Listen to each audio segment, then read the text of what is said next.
প্রিয় দর্শক, দেখেন কি পরিমাণ তুষার পড়ছে। এই যে মাঠ সাদা হয়ে গেছে, এই দেখেন এগুলো তুষার রাতে পড়ছে। এগুলা এত পরিমাণ শীত। এই দেখেন গাছের কিন্তু এটা তাজা গাছ, একটা পাতা না, সব পাতা পড়ে গেছে।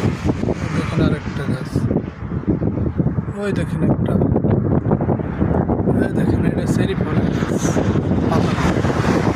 শীতের জন্য পাতা সব ঝরে গেছে। আর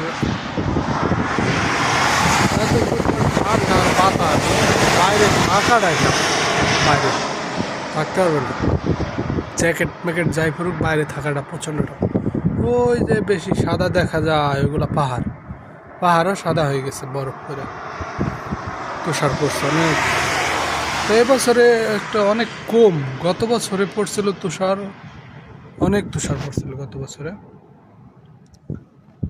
ঠিক আছে, সবাই সুস্থ থাকুন, ভালো থাকুন বন্ধুরা।